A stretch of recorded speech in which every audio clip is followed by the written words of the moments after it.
e floração uniformes da macieira e que dê rentabilidade ao produtor rural é fundamental. O baixo número de horas de frio, em especial nas regiões de clima temperado, pode resultar no atraso da brotação e, consequentemente, na perda de produtividade e qualidade dessas cultivares. Nesse sentido, a falta de um período adequado de exposição ao frio pode prejudicar a quebra da dormência das gemas, uma das principais etapas do cultivo.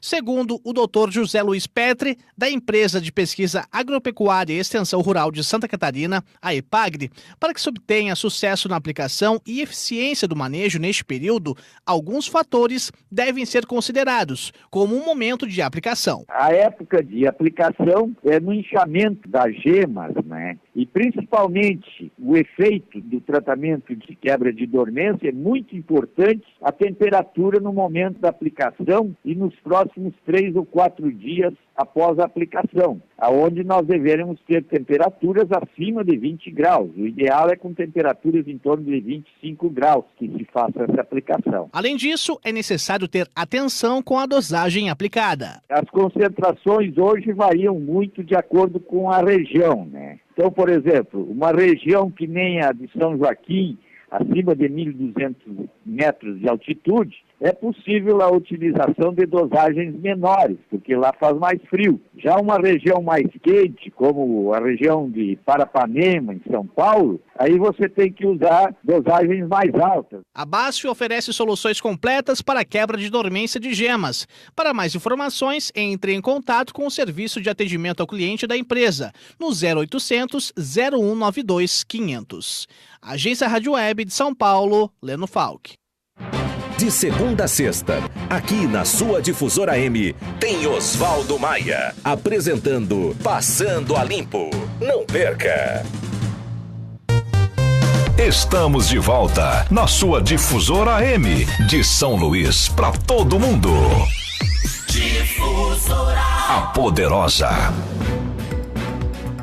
Começa agora, aqui na Rádio Difusora M680, o programa Conversa Franca. Análises políticas, entrevistas, economia e notícias do judiciário. Um programa sério, dinâmico e polêmico. Aqui não escondemos a verdade e nem existem meias palavras. Conversa Franca, com o jornalista Diego Emir, aqui na Difusora M680.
O programa Conversa Franca da Rádio Difusora AM 680, a poderosa. Eu sou Diego Emir e nós vamos até as 14 horas aqui na poderosa Rádio esta, comandada por Paulinha Lobão, coordenada por Nilo Gomes, e na sonoplastia, no áudio, no arquivo, nas redes sociais, Magno Silva Damasceno, desde as 5 horas da manhã, com o Clube do Povo e o Dó.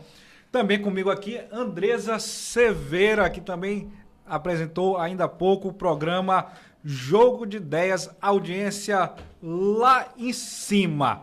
Para começar o nosso programa de hoje, que é especial, até a próxima semana nós vamos estar entrevistando os pré-candidatos ao governo do Maranhão. Lembrando que nós fizemos convite a todos os pré-candidatos ao governo do Maranhão. São 8. Pelo menos é o que tem saído na mídia e o que tem se manifestado. E, até o momento, 6 candidatos manifestaram que vão estar presentes. Os únicos que não decidiram ainda se vão vir, que não deram resposta, é o candidato ao governo pelo PCdoB, Flávio Dino, e a ex-governadora Rosiana Sarney. E hoje, segunda-feira, para abrir o trabalho, para abrir a nossa sabatina Difusora 680, lembrando que essa é uma iniciativa para mostrar que aqui na Difusora o espaço é aberto, o espaço é plural e democrático, para que todos tenham oportunidade de expor para a população e que a população possa fazer a sua melhor escolha. E para abrir a série de sabatinas aqui na Difusora 680, eu trago hoje o Coronel Monteiro, que é pré-candidato pelo PHS. Seja bem-vindo. Boa tarde, Coronel Monteiro. Boa tarde, ouvintes da AM Difusora, a Poderosa.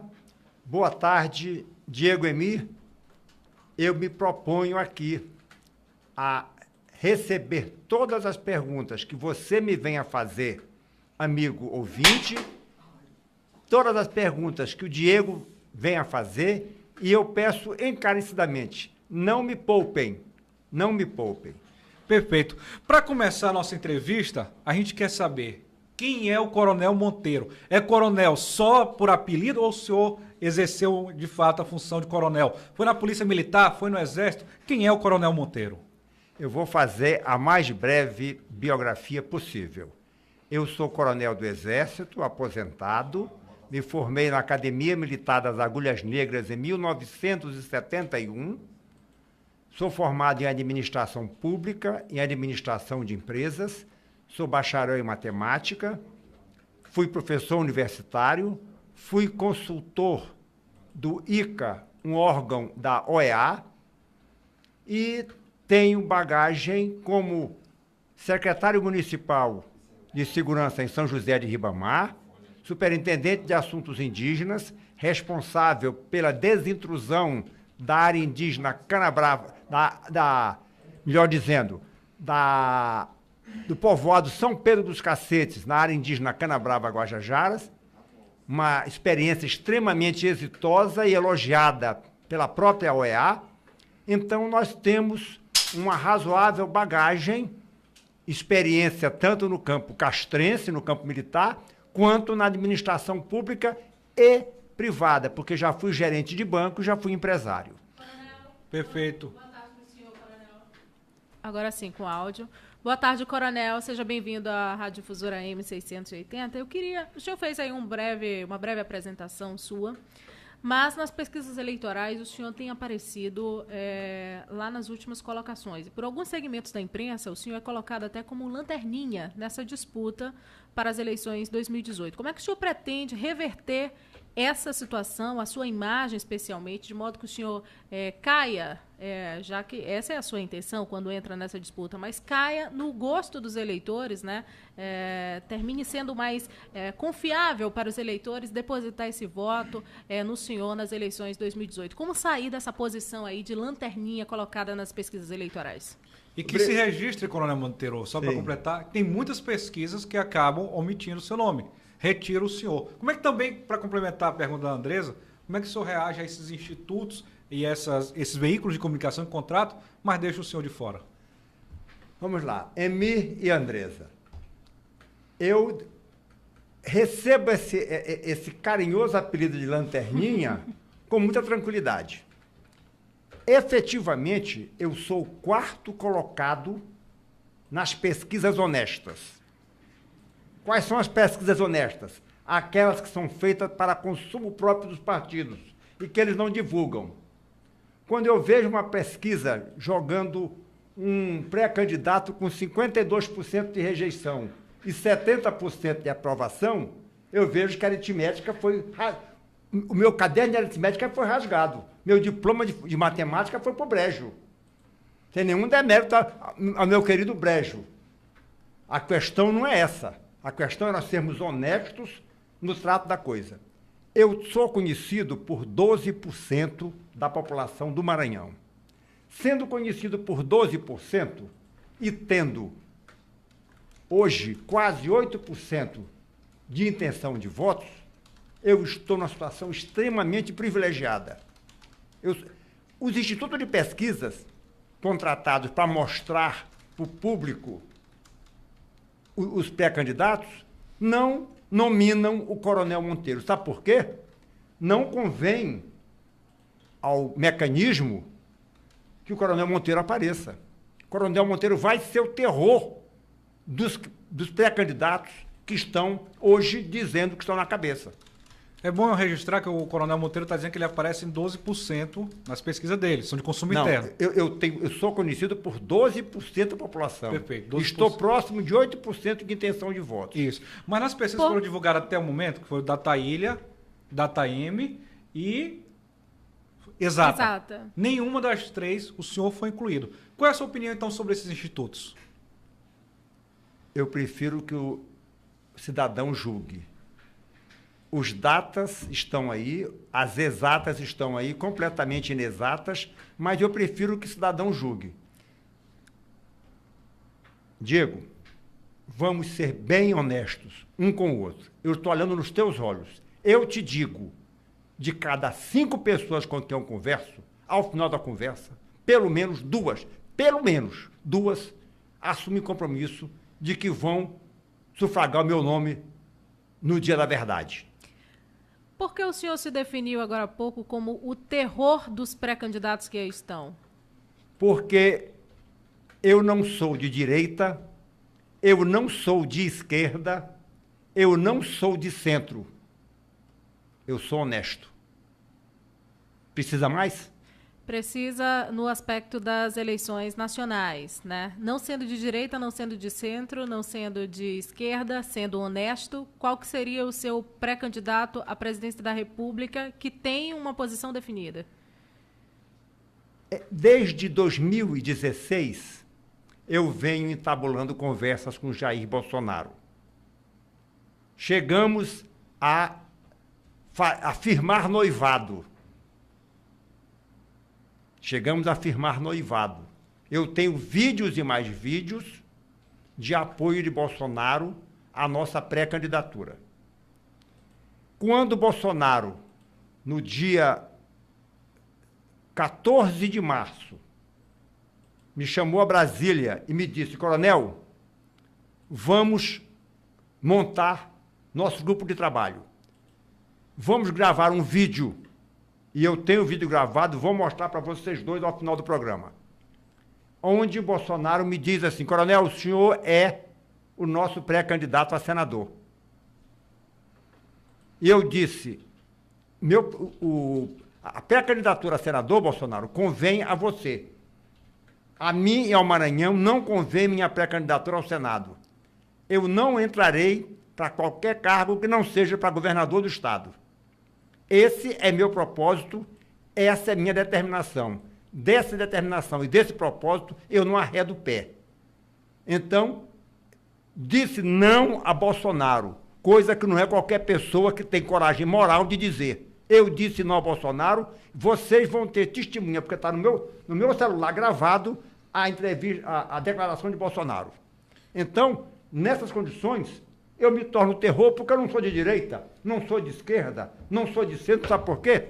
Isso é ficção. Quem é de direita é tido como retrógrado, é tido como conservador, quem é de esquerda é progressista, é isso e aquilo. O que me interessa ser é um servidor do povo do Maranhão. Então, nessas condições, eu serei conservador nos valores, serei liberal numa economia, e serei progressista quando se tratar de que o povo tem que ser feliz. Coronel Monteiro, tem um ouvinte aqui, que ele está participando pelo Facebook, e ele faz um questionamento. No PSL, o senhor disse que era de direita. É o José Walhaf. O senhor chegou a falar isso no PSL? Sim, claro.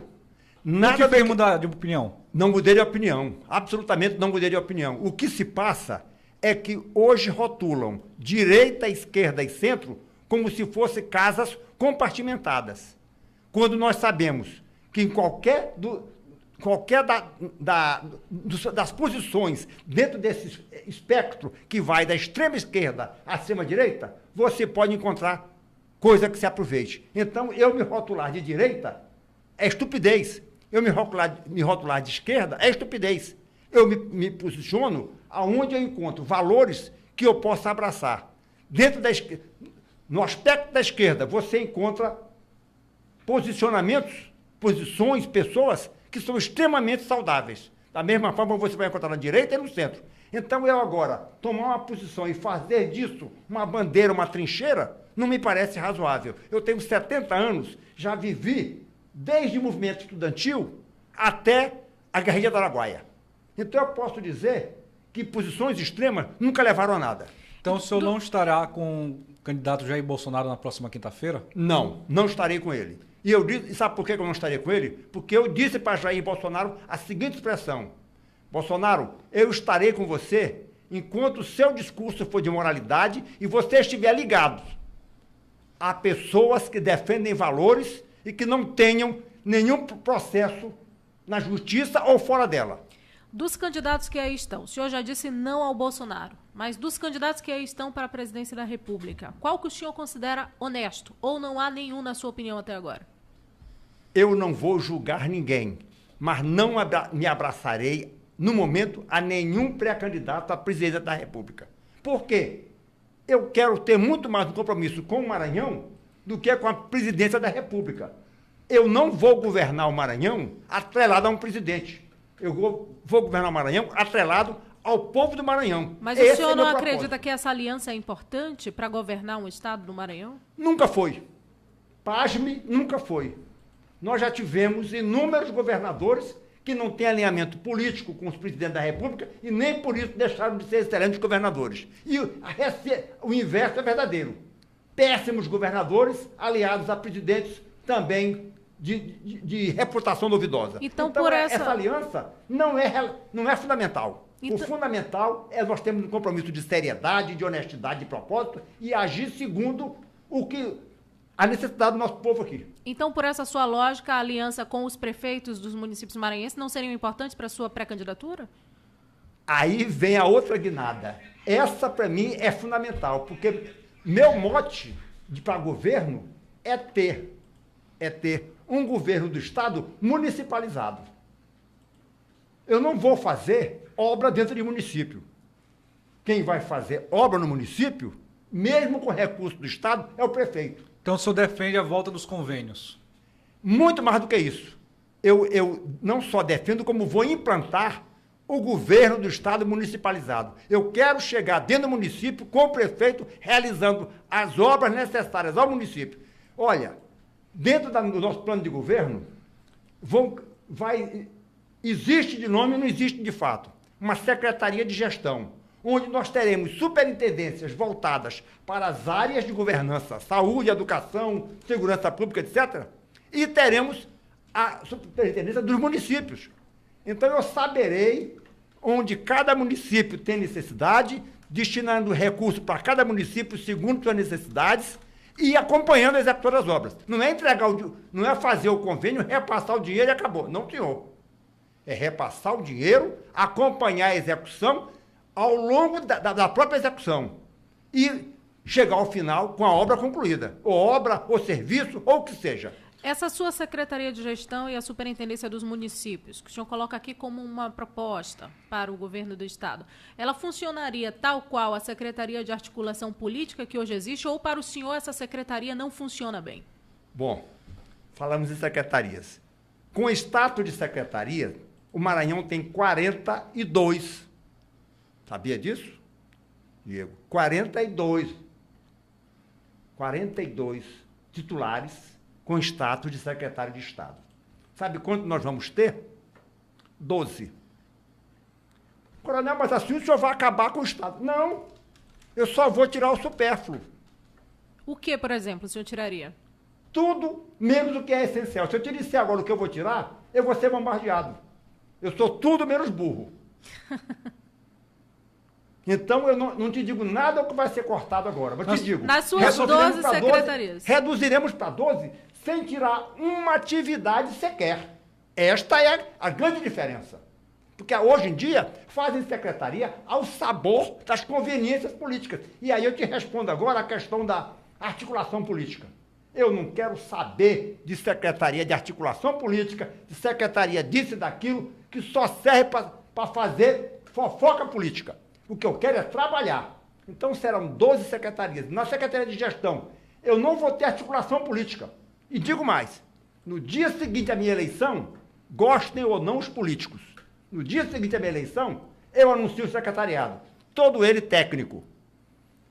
Deputado vai trabalhar na Assembleia. Ele manda na Assembleia. Os desembargadores vão trabalhar no tribunal. Eles mandam no tribunal. Agora, no Executivo, mandarei eu. Eu serei o titular do Executivo. E eu serei responsável perante a Assembleia e perante o tribunal, pelos meus atos. Pelos atos de todo o Executivo, inclusive do meu secretariado. Então, na sua opinião, como o senhor está dizendo, é possível vencer uma eleição sem apoio da classe política? É sim. E te digo mais, esta eleição agora será singular. Não tivemos e não teremos nada parecido com essa eleição agora. Esse bendito celular é quem me dá os 8% de intenção de voto que eu tenho. Eu chego em São Pedro da Água Branca, eu chego em Cidelândia, eu chego em João Lisboa, chego em Araioses, chego em Tasso Fragoso, só com o meu celular. Então, por quê? Porque eu transmito uma mensagem de seriedade, de honestidade, de firmeza de propósito, determinação de fazer. Os políticos são importantes e são relevantes. Agora, o que eu não quero aproximação é com político bandido. Para mim, político bandido não é político, é bandido. Eu quero conversar com político. Nós temos um ouvinte na linha, lembrando que hoje, por conta da série de entrevistas que vão se estender até a próxima semana, a gente limita o tempo para que seja uma pergunta breve, de 1 minuto dos ouvintes. Boa tarde. Boa tarde. Quem fala? Sebastião. Diga lá, Sebastião, 1 minuto para você fazer a pergunta. Eu estou escutando aqui o discurso do pré-candidato Coronel. Eu queria fazer para ele duas perguntas. Se caso ele for eleito, quando ele for candidato, ele for eleito, se ele vai colocar de novo os trailers nos bairros que tinha, e parece que foi colocado pelo um coronel, não tenho certeza. E se o secretariado dele vai ser escolhido por essa mundiça suja que está aí, ou vai ser um secretariado do nível dele que ele foi no comando da polícia. Só isso que eu queria saber. O senhor entendeu a pergunta? Entendi. Perfeito. Meu secretariado, meu querido irmão, fique certo disso, será de alto nível. Eu não vou negociar, eu perco a eleição, mas não negocio o meu secretariado em troca de nada. Se um determinado partido vem para se aproximar de mim e quer como contrapartida uma secretaria, perdeu o bonde. Não vai ter. Goste quem gostar. Eu perco a eleição, mas não perco a honra. É assim que eu vou trabalhar, desde a campanha até a execução do meu mandato. O ouvinte lhe perguntou também, eu queria só que o senhor acrescentasse, sobre a questão dos trailers nos bairros, né? Se o senhor colocaria de volta os trailers da polícia nos bairros da cidade de São Luís e de outros municípios também. E em relação ao trailer, eu quero te dizer o seguinte, esses trailers tiveram seu papel relevante e não sei por que razão desapareceram. Eu fui assaltado certa feita no São Francisco, a menos de 100 metros de um trailer. Isso não quer dizer nada. Agora, eu não quero te responder só em relação ao trailer. Eu quero ir mais longe. Eu quero te dizer que a minha polícia militar, a minha polícia civil, enfim, meu aparato de segurança pública será de extrema qualidade, por vários fatores. Eu pretendo valorizar o meu policial, dizer para ele: a ação que você cometer dentro da lei, eu estarei responsável por essa ação. Tudo aquilo que você fizer de correto, sem medo, com todo destemor, contará com meu integral apoio. Vou ser mais claro. O meu policial, quando sair para um confronto com o bandido, ele vai saber. Eu quero, ao final do confronto, botar no peito dele uma medalha. E não quero visitar a viúva para dar pêsames a ela. Eu fui claro nisso aí. E é assim que eu vou agir. Sem destemor. Quem está falando isso esteve na guerrilha do Araguaia. combatendo a guerrilha do PCdoB. E voltei vivo. Eu queria aproveitar que estamos falando sobre policiamento, polícia militar, saber da sua opinião sobre essa denúncia grave de espionagem envolvendo a Polícia Militar do Estado do Maranhão, a polícia, nessa gestão do governador Flávio Dino, especialmente a opositores dele no Estado do Maranhão. O que o senhor pensa a respeito disso e sobre a falta de transparência quanto ao resultado das sindicâncias que foram feitas com esses policiais citados? Manda a ética que eu não me manifeste sobre isso. Eu me manifestarei assim que assumir o comando do Estado e, por via de consequência, o comando da Polícia Militar, serei o comandante em chefe da Polícia Militar e não admitirei que qualquer ato menos digno seja praticado por quem quer que seja. Serei intransigente nisso. Meu policial é pago para servir a população, como eu também serei pago para servir a população. Perfeito. Coronel Monteiro, qual seria a sua relação com os militares? Lembrando que o senhor vem do Exército, mas como seria a sua relação com a Polícia Militar do Maranhão? Uma vez que hoje boa parte dos militares reclamam, e são entrevistas que são dadas, que eles não têm alimentação, que eles não têm uma dignidade no exercício da profissão deles, assim como os policiais civis que dizem que estão sem aumento, sem reajuste, e o governo do Estado nem dialoga com eles. Eu tenho um conhecimento razoavelmente profundo da problemática da Polícia Militar, da Polícia Civil e, como já falei, do aparato de segurança pública como um todo. É preciso que se faça uma profunda modificação em conceitos dentro da Polícia Militar. A Polícia Militar foi muito partidarizada. Hoje existem algumas alas dentro da Polícia Militar. Eu não quero divisão na Polícia Militar. Minha Polícia Militar ela tem que ser unida, tem que ser coesa. Agora, ela tem um único objetivo: servir a população, dando-lhe condição de segurança. Então, esse vai ser o foco. Dentro dessa perspectiva, nós vamos trabalhar com as informações, com a inteligência, para que a Polícia Militar possa exercer o seu papel, para que a Polícia Civil possa exercer o seu papel e a gente tenha a população satisfeita. Perfeito. 12 horas e 35 minutos, nós estamos recebendo hoje, na abertura da sabatina da Rádio Difusora AM680, o pré-candidato ao governo, Coronel Monteiro, pelo PHS. Nós vamos a um breve intervalo e já nós voltamos com o programa Conversa Franca.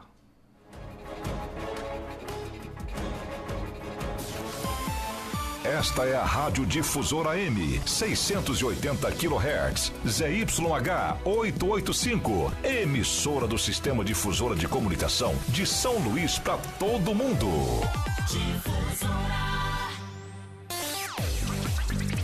Fique ligado, daqui a pouco tem mais na sua Difusora AM 680, a poderosa. Nossa Voz. A informação com credibilidade. Um espaço para você se informar e debater os principais fatos e acontecimentos do dia no Maranhão, no Brasil e no mundo. Se ligue e participe. Programa Nossa Voz. Apresentação Kim Lopes. O Atlas da Violência mostrou que o número de assassinatos cresce mais entre as mulheres negras. Entre 2006 e 2016, a taxa de homicídios para cada 100 mil mulheres negras aumentou 15,4%, enquanto entre as demais houve queda de 8%, aponta a publicação. Além disso, o estudo realizado pelo IPEA, Instituto de Pesquisa Econômica Aplicada, revela que esta parcela da população feminina também é a que registra o maior número de vítimas. A diferença chega a 71%, ou seja, de cada 10 mulheres assassinadas, 7 são negras.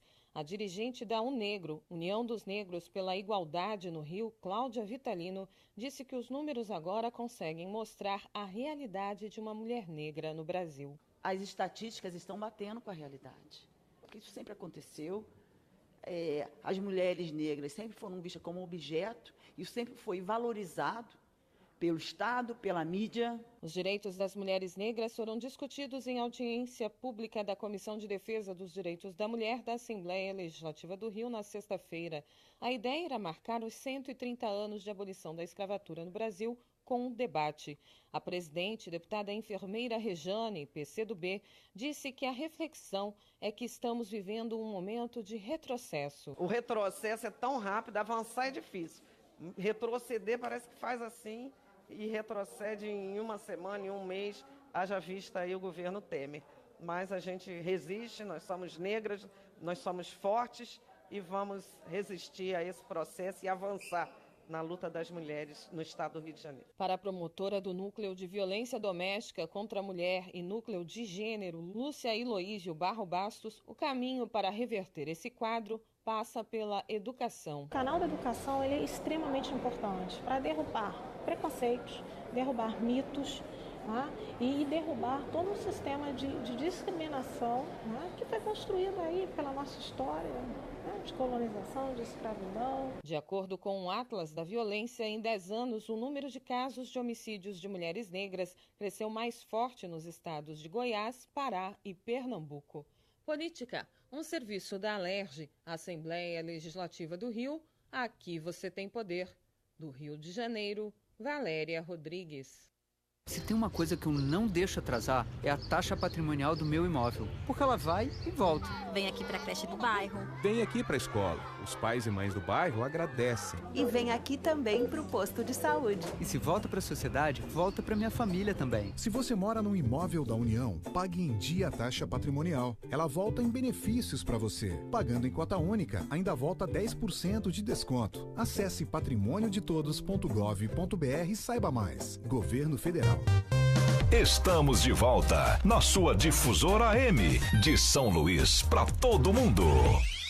Difusora. A poderosa.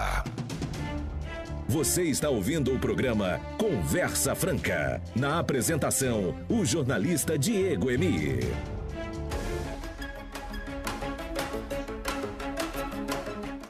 Horas e 40 minutos, estamos de volta com o programa Conversa Franca desta segunda-feira, dia 11 de junho, véspera do Dia dos Namorados. Andresa Severo, você já comprou seu presente de Dia dos Namorados? Você está na expectativa de receber? Não, tem que dizem que casal ainda namora, né? Claro que namora, como não, Diego Emi? Claro que namora. Não, eu tô fazendo 14 anos já, né? 14 anos, Juntando casamento e namoro? Ou só de casada? Não, juntos já, 14 anos. Agora, haja criatividade para comprar presente, né? Diz que o romantismo não pode passar nunca, né, Andressa? Não pode. E amanhã vai ter essa comemoração aqui no Brasil, lembrando que o resto do mundo não segue, porque acaba seguindo o Valentine's Day, que, se eu não me engano, é dia 24 de fevereiro. Mas é em fevereiro. Tô em fevereiro? Eu lembro que é fevereiro. Tô em dúvida. Que é no dia de São Valentim. A minha comemoração é brasileira mesmo. Exatamente.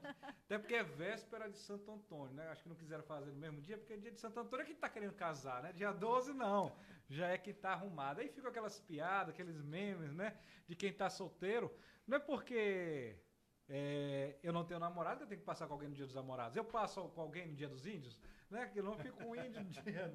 Então, é bem engraçado. Aliás, também. Diego, eu queria até aproveitar já nessa volta a entrevista com o pré-candidato Coronel Monteiro, pré-candidato ao governo do estado. Aproveitar que você falou dos índios, né? E o senhor tem um trabalho também voltado à comunidade, né? Ao povo indígena, né? Como é que o senhor observa essa atenção ou falta de atenção dada pelo atual governo do estado ao povo indígena no Maranhão? E qual que seria a sua proposta para melhorar a situação dessas aldeias, dessas comunidades? Andressa, veja bem, a questão indígena ela tem sido fruto de sucessivos equívocos. Eu não vou nem entrar na questão de que o índio é o dono da terra. Essa questão ela envolveria a questão... Iríamos filosofar aqui. Vamos ser bem objetivos. O índio é um cidadão brasileiro. Ponto e pronto. A partir daí, ele tem que ter, dentro do seu grau de aculturamento, determinados deveres e determinados direitos.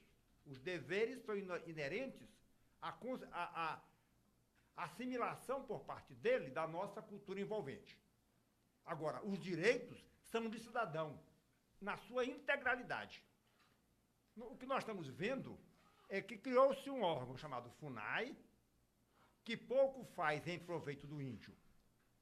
No governo, e aí eu tenho que fazer uma referência positiva.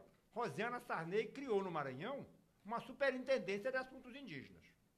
Eu falo porque eu fui o primeiro superintendente.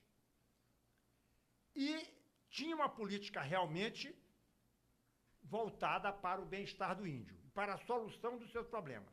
Só que ela própria, ao longo do tempo, tropeçou pelas pernas e não deu seguimento a essa política. Os governos que se sucederam simplesmente desconheceram a questão indígena. Então, o índio hoje é visto como um marginal, um preguiçoso, um periférico. Ele tem que ser um cidadão, de preferência um empresário e um integrado. Rigorosamente o oposto da realidade. E é fácil fazer isso. Só precisa, sabe o que é uma palavrinha mágica? Vergonha. Nós não temos vergonha na cara. E desrespeitamos o nosso índio. Ele precisa de respeito. E eu sei como fazer isso sem grandes custos para o Estado. Pelo contrário, com grandes vantagens para o Estado. Perfeito. Andressa, teve algum entrevistado que fez pergunta no intervalo, antes do intervalo? Teve um ouvinte, né, que você quer dizer? Na verdade, ouvinte. Teve um ouvinte, sim, que ligou aqui. O Tiago, ele mora na área Itaquibacanga. E ele quer saber do senhor, coronel, como é que o senhor vê essa que ele chama de jogada? A jogada da Maura Jorge, também pré-candidata ao governo do Estado, que, segundo as palavras dele, colocou o senhor em escanteio nessa escolha, nessa opção do Jair Bolsonaro pelo representante aqui no Estado do Maranhão para o governo do Estado. Como é que o senhor vê essa jogada? Primeiramente, eu vou falar da área Itaquibacanga.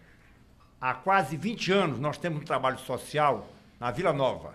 Nós cuidamos de uma creche que tem hoje 127 crianças. Então, tem um pouco de intimidade com a área Itaquibacanga. Uma das minhas mágoas, dos meus traumas, é sair do Anjo da Guarda e chegar na Vila Nova por um arremedo de avenida que é uma vergonha. A área Itaquibacanga vai ficar, fique certa, vai receber uma avenida padrão Monteiro de qualidade. Uma avenida digna do nome avenida. Esse é o primeiro ponto. O segundo ponto, a questão da Maura Jorge. Eu quero dizer não só para o meu querido amigo da área Itaquibacanga, mas para todos os nossos ouvintes. Por ética, eu não comento. Por ética, eu não falo de coisas feias. Eu não digo palavrão. Então, eu não falo coisas feias. Então, por esse motivo, eu me abstenho de fazer qualquer análise em relação à conduta de qualquer, que eu chamaria de qualquer adversário. Pré-candidato Monteiro, lembrando que nós estamos entrevistando hoje o Monteiro, Coronel Monteiro, que é pré-candidato pelo PHS. Na semana passada, esteve aqui na difusora o presidente do PSL, o Chico Carvalho. E de acordo com a informação repassada por ele, o PHS está na conta deles, que vai estar coligado com o PSL, PSDC e o PRTB. Como é que o senhor reage a essa informação? Diego, vamos lá. Eu tenho 5, você tem 3. Quem é a cabeça, você ou eu? Eu tenho 5, você tem 3. Tem 5. Qualquer pesquisa coloca o Coronel Monteiro na frente. Seria muita ingenuidade da minha parte, com toda a consideração que eu possa ter pelo senhor Francisco Carvalho, eu aceitar negociar com ele, se ele quer me impor uma condição, estando eu à frente, nas pesquisas, claramente na frente da candidata dele, e a candidata dele ser cabeça de chapa. Ora, o eleitor não é tolo. Ele não quer a outra, ele quer este. Ele quer o Coronel Monteiro. E na hora que eu me conchavar para fazer qualquer tipo de coligação por esse rumo, eu perco a credibilidade. E eu já te disse, eu perco a eleição, mas não perco a honra.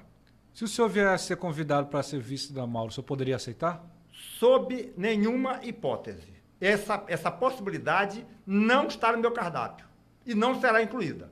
Tem outra possibilidade de o senhor ser vice de outro alguém? Tem possibilidade até de eu não ser nada. Numa composição aonde nós descartemos Flávio Dino, com quem nós não coligaremos sob nenhuma hipótese, com Rosiana Sarney, que já chegou a dizer que minha candidatura é um absurdo, e eu já gostei do adjetivo, sendo um absurdo, é boa. Em terceiro lugar. Agora, a partir daí, os demais candidatos que queiram se unir... E Maura Jorge, né, que o senhor citou anteriormente. Não está no meu cardápio, já te disse. Maura Jorge, Rosiana Sarney e Flávio Dino estão descartados. No meu cardápio não constam. Se Maura Jorge vier para a nossa composição, junto com Braide, junto com Roberto Rocha, e sentar sem pré-condição, nós podemos aceitá-la. Não como cabeça de chapa sob nenhuma hipótese. Não tem cacife para isso. Estou sendo bem claro, eu não mando recado para ninguém, eu digo de frente. Agora, numa composição onde um candidato desse grupo se destaque e seja consensual que ele será a cabeça de chapa, eu não morro na posição. Eu não sou intransigente. Mas quando o senhor não aceita ser senador quando foi convidado pelo Jair Bolsonaro, no questionamento do Diego Emi, diz que não aceitaria ser vice, né? E só aceita ser governador mesmo, pré-candidato ao governo, mesmo tendo um convite para ir para o Senado Federal, que é uma parte importante da nossa república, né, digamos assim.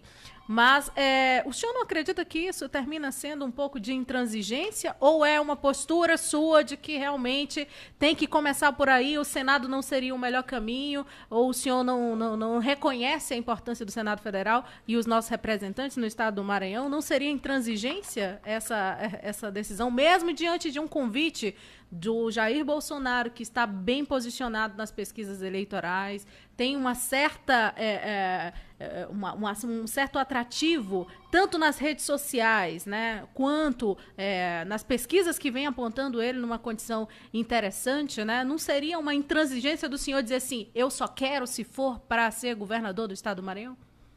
Eu pensei que essa pergunta não fosse acontecer. Eu já estava disposto a eu formular a pergunta.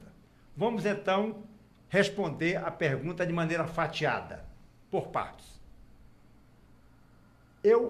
A primeira proposta, no dia 14 de março, foi uma insinuação para que eu me candidatasse a deputado federal, com a garantia de que eu seria eleito. Imagino que seria. E eu desconheci. A segunda proposta foi para que eu fosse ser senador. Está o vídeo, eu vou te mostrar. E quando eu me mantive redutivo, então, coronel, fique à vontade. Fiquei à vontade, deixei o partido, me desfilei do PSL e fui para o PHS. E por que essa minha intransigência? Só serve se for governador. É muito simples. Eu não tenho tempo para fazer carreira política. Eu tenho 70 anos. Meu prazo de validade está quase acabando. Eu tenho um projeto para o Maranhão. E esse projeto para o Maranhão é como governador. Não passa pela Câmara Federal, que me honraria muito, pelo Senado Federal, também me honraria muito, mas não é isso, a questão não é... Olha, pra você ter uma ideia, a minha disposição como governador é continuar morando no meu apartamento e trabalhar no Palácio Henrique de La Roque, dirigindo meu carro, porque o Palácio dos Leões vai ser museu, meu salário vai para Vila Nova. Eu já ganho como coronel o suficiente para viver com dignidade. Isso aí eu estou falando o tempo inteiro, em todo lugar. Não quero salário, vou morar no meu apartamento, onde eu moro até hoje, vou dirigindo meu carro no trabalho. Eu vi isso aí em vários lugares do mundo. Por que não pode acontecer isso aqui? Por que não tem que quebrar esse paradigma de que o governante ele é cercado por um aparato de 4 viaturas em volta dele? Fecha a avenida onde ele passa. Isso é uma imoralidade. Governador é servidor, nada além disso. Acaba com essa história de falar sua excelência é o povo. Governador é servidor público. Enquanto nós não olharmos dessa maneira, ficarmos endeusando o governante, vai ter desse jeito. Eu vou quebrar paradigma. Vou ser governador para isso, não é para outra coisa. E não é com vaidade, nem com arrogância, nem com prepotência, nem com teimosia. É com disposição. Esse é o meu propósito. Vamos às propostas. Vamos. Exatamente. Tem ouvinte na linha agora? Vamos para o ouvinte. Depois eu queria ouvir as suas propostas para, pelo menos, essas 12 áreas aí, das 12 secretarias que o senhor colocou como prioridades. Boa tarde. Com quem falamos agora? Boa tarde, Andresa. Boa tarde, coronel. Eu só quero perguntar para o coronel se essa posição que ele está tomando não é um autoritarismo. Porque se ele já está demonstrando autoritarismo antes de se candidatar, antes de se eleger, se isso Deus permitir, o que será que podemos esperar dele? Porque as pessoas geralmente fazem uma promessa, depois que estão lá, vão fazer de outro jeito. Na hora da campanha é uma coisa, na hora de governar é outra. Qualquer pessoa que já ocupou um cargo desse aí sabe disso, sabe muito bem o que eu estou falando e ele sabe. E governar o estado do Maranhão não é como no quartel, que tudo que ele dizia lá era aceito, o pessoal eram obrigados a aceitar. O governo do estado é diferente, coronel. O povo hoje está muito esclarecido, teimoso, não aceita todo tipo de coisa. O senhor vê por essa greve de caminhoneiros que teve. Então, hoje em dia, o pessoal tem direito à greve e ninguém mais está sujeito a aceitar qualquer tipo de autoritarismo. Acabou a ditadura em nosso país, né? Embora que seja indiretamente, porque nos quartéis ainda existe esse tipo de autoritarismo, né? Daquela parte de muitos coronéis, mas para governar o nosso estado, a pessoa primeiro tem que demonstrar humildade, coisa que o senhor não está demonstrando, né? E conhecimento mesmo, porque de promessa nós já estamos cansados. Boa tarde, boa sorte. Boa tarde, dona Antônia. Muito obrigado, Coronel Monteiro. Dona Antônia, muito obrigado pela sua pergunta, pelas suas considerações. E eu vou começar lhe dizendo o seguinte: um espaço democrático igual ao quartel, como ele, existem poucos. O coronel pode muito, mas não pode tudo, porque tem regulamentos e leis a que ele está sujeito, como qualquer militar, do soldado ao coronel, todos estão sujeitos. Fique certa de que dentro do quartel não há autoritarismo, não há ditadura. E falando em relação ao autoritarismo que a senhora me rotulou, e eu quero lhe mostrar que não é bem assim a coisa. Veja, a senhora, que eu não me ponho como o dono da verdade. O que eu digo e vou colocar em prática, a senhora vai ver, eu digo hoje e vou cumprir amanhã. E eu estou combatendo exatamente essa mentira que se implantou dentro da política, do que o candidato tudo pode, no sentido de prometer. E nada precisa fazer no sentido de executar depois de eleito. Então, não é arrogância, é determinação, é até humildade. Quando eu digo que Sua Excelência é o povo. A questão de greve que a senhora se referiu é legítima, é constitucional. A mim não cabe questionar esse aspecto de greve ou não greve. O que eu tenho que fazer é atender aos legítimos anseios de todas as classes. Por exemplo, eu tenho uma verdadeira obsessão de que o professor é, sem dúvida, a profissão que mais tem que ser privilegiada no sentido de privilégios honestos, sérios e necessários. Não barganhas, não privilégios escusos, absolutamente. Então, quando eu lhe digo, a minha esposa, quando nós estivemos na Suíça, estávamos dois casais. Um casal, a esposa do meu companheiro que estava comigo, quando o prefeito de Zug perguntou a profissão dela, ela falou que era auditora. E ele cumprimentou. Quando perguntou a minha esposa a profissão dela, ela falou, professora. Ele beijou a mão dela. É esse beijar-mão solene que eu quero aplicar ao meu professor. Sua Excelência, o professor. Aquela profissão que faz profissões. É assim que eu penso. Perfeito. Vamos falar agora sobre propostas para o governo do Estado. André, você deveria até começar para esse lado, mas nós vamos aqui trabalhar. Primeiro ponto, o senhor já falou aqui sobre segurança. Mas o Maranhão precisa desenvolver, precisa de obras estruturantes. E vamos lembrar dos militares. Na época dos militares, eles fizeram inúmeras obras estruturantes. O senhor copiaria o modelo militar que geriu o Brasil ao longo de quase 2 décadas para o Maranhão? Não, absolutamente não. O modelo militar foi necessário na época em que existiu. Hoje, os tempos são outros, as soluções são outras. Vamos ver. Na questão da educação, já respondendo, começando a responder a pergunta em relação ao plano de governo. No tocante à educação, o que nós estamos vendo são escolas falidas, quando o governo propagandeia escola linda. Ontem na televisão eu estava vendo a escola dos meus sonhos. E eu fui a Cidelândia, e tenho foto para mostrar para vocês aqui, a única escola do estado em Cidelândia, olha, para melhorar, para virar uma vergonha, tem que melhorar muito. Piso de barro. Piso de barro. Então lá não existe dignidade. Não existe escola digna. Não existe sequer. Aquilo não é escola. Então, o farol da educação de Cidelândia, o mato está cobrindo aquele farol. Coisas assim. Não dá para continuar, gente. Então, escola em tempo integral, escola sem partido, radicalmente contra a questão da ideologia de gênero dentro de escola, em qualquer lugar. Nós temos que saber o que é A, o que é B. Então, coisas assim. O nosso plano de governo em relação à educação, ele é lindo, porque ele bota o aluno dentro da escola, ele dá disciplina. Olha, escolas militares que estão proliferando pelo Brasil aí, como de uma maneira maravilhosa, vai ser nossa referência para a escola em tempo integral. Perfeito. Nós temos um ouvinte na linha. Boa tarde.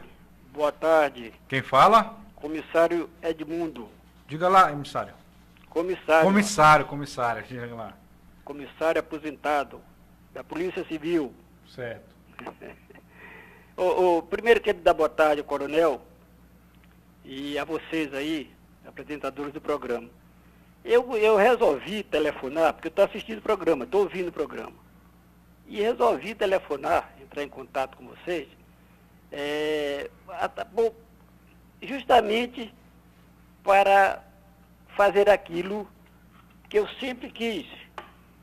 Meu pai foi político, deputado estadual, prefeito, abandonou a prefeitura, abandonou a política, porque ele não concordava com corrupção. Professor Edmundo Silva, homem íntegro, tá ok, meu pai? Então eu estou ouvindo aí o coronel fazendo as propostas dele, falando a verdade, viu, coronel? Hoje em dia no Brasil é muito difícil se falar a verdade. Quando chega uma pessoa para falar a verdade, com dignidade, que o senhor está demonstrando, aí o povo não acredita. O povo acredita naqueles candidatos que fazem campanha mentirosas, promessas falsas, vão para governar e não fazem nada. Quando o senhor chega aí, com a nova mentalidade, que eu acredito no senhor, com a postura de honestidade, aí vem as pessoas não acreditando, achando que o senhor tem que se nivelar com todos os mentirosos políticos. Isso é o retrato do Brasil, viu, coronel? A tristeza que nós temos no Brasil, os eleitores, eles acreditam nos mentirosos, nas pessoas mentirosas. Quando chega uma pessoa como o senhor aí falando, tá? O senhor não tem nem necessidade. Dificilmente aparece uma pessoa, um candidato como o senhor, as pessoas querem dizer que é prepotente, que é arrogante, confundindo arrogância com realidade, confundindo arrogância com dignidade. O senhor não está demonstrando nenhuma arrogância, o senhor está sendo firme, o senhor está demonstrando que o senhor é realmente aquilo que o senhor é.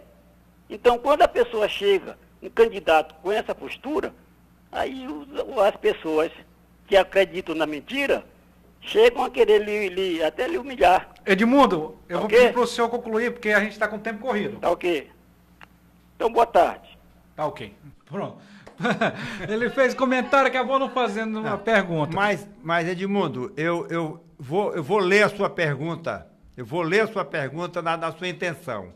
Primeiro, agradeço a sua postura. Muito bonita.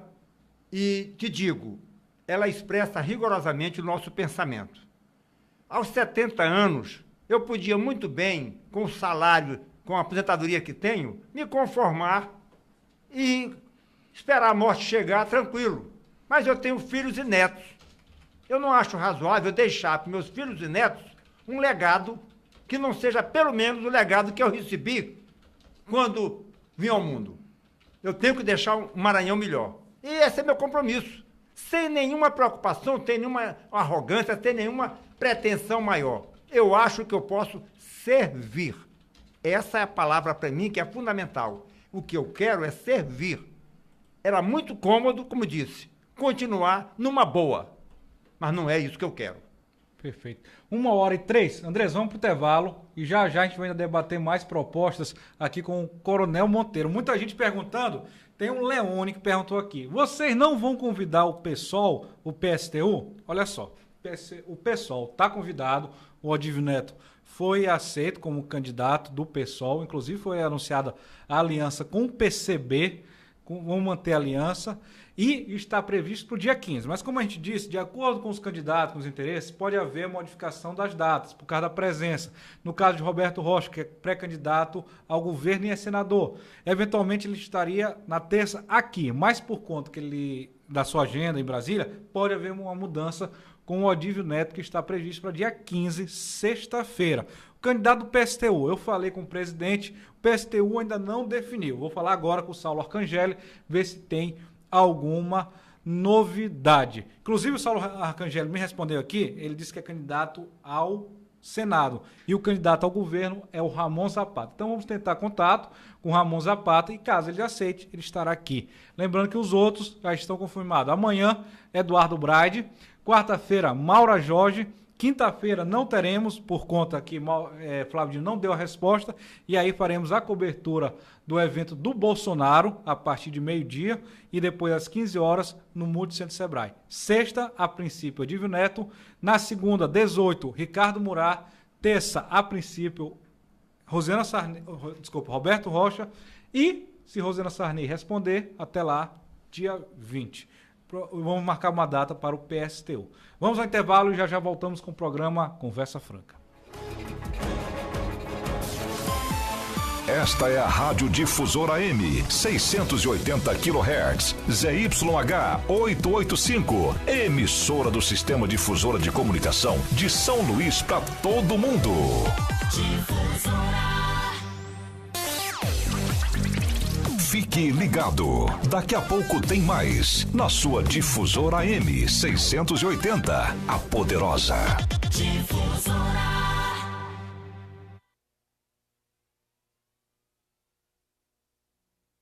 Olá pessoal, aqui é o Sérgio Reis, eu também estou na Rádio Difusora. O meu programa é o Brasil Caminhoneiro. Confira as informações das estradas, papo com os amigos da boleia e moda animada. É de segunda a sexta cedinho, às 4h30 da manhã. Abraço do Sérgio. Nesta semana, o foco continua nos caminhoneiros. O Legislativo deve se debruçar para analisar as medidas provisórias editadas pelo governo federal que colocaram um fim na greve do setor. Mas em ano eleitoral, a benevolência dos parlamentares só aumenta. Para além das MPs, a Câmara pode iniciar a análise de uma espécie de anistia de multas feitas aos caminhoneiros e transportadoras. Os valores são milionários e foram aplicados pelo Supremo Tribunal Federal por descumprirem a ordem de fim da greve dada pelo ministro Alexandre de Moraes. No entanto, para o relator do projeto sobre fretes, deputado Nelson Marqueselli, do PP, as multas são indevidas. Gente, isso é uma injustiça, ser multado a empresa dele porque ele não saiu para trabalhar. Na segunda-feira, porque estava dando quebra-quebra.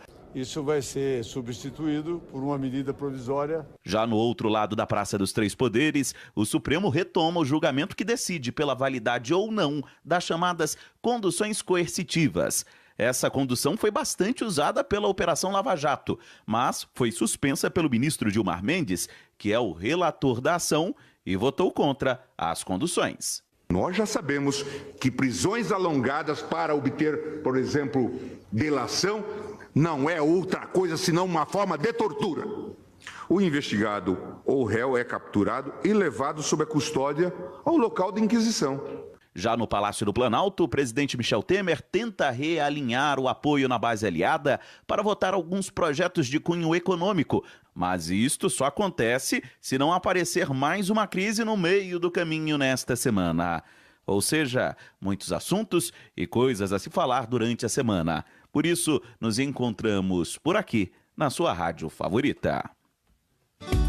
Agora você pode ouvir nossa rádio também pelo celular ou tablet com sistema Android.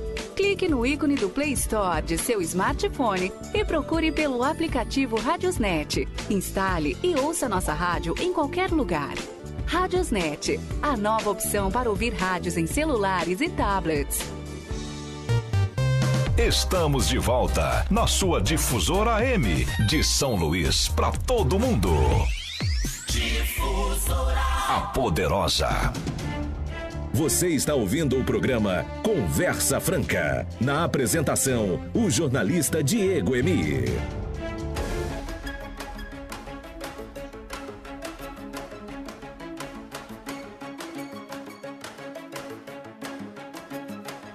(13h09). Estamos de volta com o programa Conversa Franca.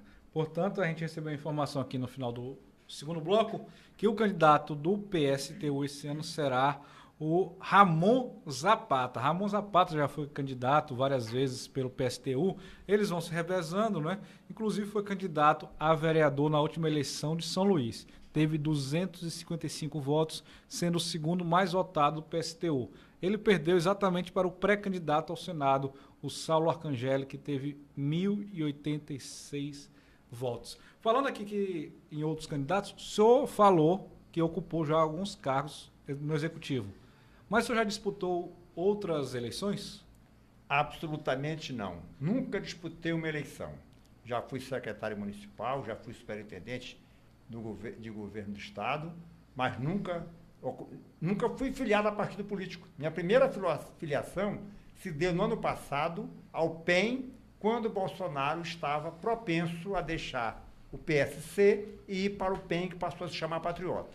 Depois eu fui chamado a Brasília, Bolsonaro me disse, olha, pode se desfiliar do PEN, porque eu não vou para o PEN, eu vou para o PSL. Inclusive, na época, me ofereceu a direção do PSL no Maranhão. Essa informação é interessante, porque em uma das suas respostas, o senhor disse que seria uma oportunidade que o Maranhão teria. Afinal, como o senhor disse, o senhor já está com a idade avançada. E é semelhante ao discurso do Trump, que nunca concorreu a nada e disputou a presidência da República dos Estados Unidos. E naquela oportunidade ele disse, se vocês não me elegerem, vocês vão perder a única oportunidade de ter um presidente como o Trump, porque após essa eleição não irei mais concorrer a nada. É baseado nesse discurso, na história de sucesso do Trump, que o senhor tem esse discurso? Quem sou eu, rapaz? Longe de mim. Existem coincidências, mera coincidência. Por exemplo, essa é minha única candidatura. Na próxima eleição, eu não me candidatarei a nada. E eu estou assumindo essa postura pública para que não paire dúvida. Não serei candidato sequer à reeleição. Serei candidato, hoje sou pré-candidato, serei candidato, com a graça de Deus serei vitorioso e não me candidatarei à reeleição. Essa é a única chance, não do povo, minha. É minha única chance. O povo é soberano. Trump foi arrogante. Eu não, eu tenho que saber meu tamanho.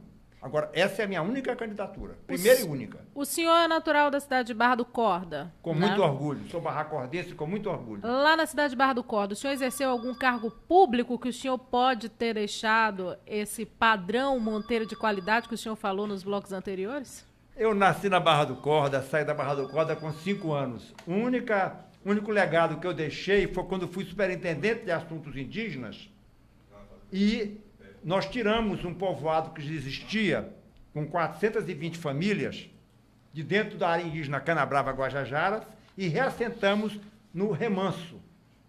Então, o povo do Remanso, pouca gente sabe, porque não tem nenhuma placa com meu nome lá.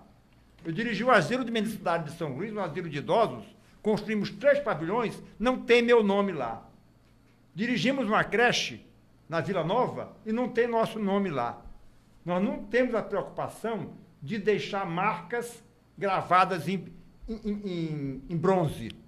Nossa preocupação é muito mais em servir.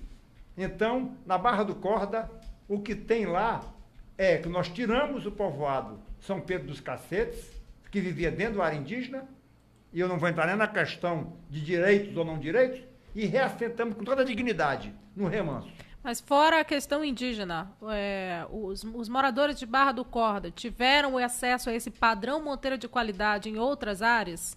Não, o senhor possa ter tido uma atuação? Eu saí da Barra do Corda com 5 anos.